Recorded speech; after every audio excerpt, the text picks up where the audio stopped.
8 kilong galunggong ang binili ni Riza para maitinda sa Kamuning Market sa Quezon City.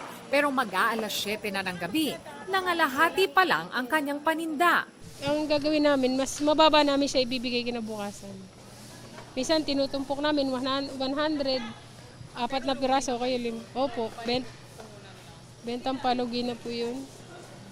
Balik puhunan, minsan lugi talaga. 360 to 400 pesos per kilo ang galunggong bilog na frozen sa Kamuning Market. Mabigat sa budget kaya ang mamimiling si Jocelyn, manok na lang ang binili sa halagang 220 to 230 pesos kada kilo. Yun nga lang po, favorite kong isda pero ang mahal. Kaya manok talaga, madaling lutuin at mas mura pa. Nakakadalawang luto kasi kami eh. Sa Mega Q-Mart may 200 to 220 pesos kada kilo na galunggong. Pero ito raw ay yung burot o yung may pulang kulay sa buntot at hindi yung galunggong bilog na mas mahal. Mas mura pa rin ang manok na 180 to 190 pesos per kilo. Wala po kasi talaga supply ng sariwang galunggong po. Bali ang meron lang po talaga yung galunggong na burot sa balsa na malalaking galunggong. Tapos yung frozen na po yung iba.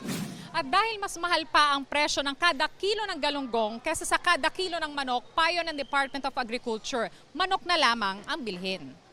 Ang galunggong wag na natin asahan kasi wala daw supply talaga worldwide. Pero yung mackerel should go down to 250 to 230 hopefully. So you're urging po consumers to go for alternatives muna po? Yes. Kung ganyan kamahal yan, magmanok na lang kayo.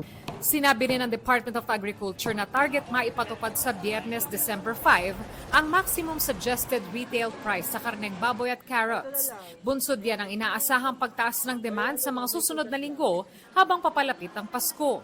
350 pesos kada kilo ang MSRP na ipatutupad sa kasim at pigi. 370 pesos naman para sa kada kilo ng liempo o pork belly.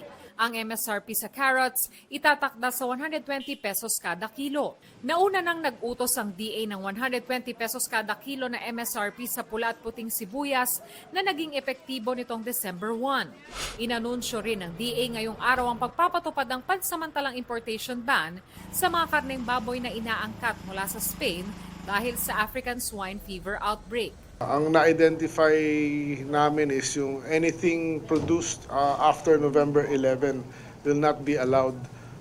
Produced in Spain on November 11 onwards will not be allowed until maklear na sila for ASF. Pagsisiguro naman ng kalihim, walang epekto ang import ban sa supply ng karneng baboy sa bansa. Sa demand baka tumaas ng konti but more or less affordable naman. Para sa GMA Integrated News, ako si Von Aquino, inyong saksi. Mga kapuso, maging una sa saksi. Mag-subscribe sa GMA Integrated News sa YouTube para sa iba't ibang balita.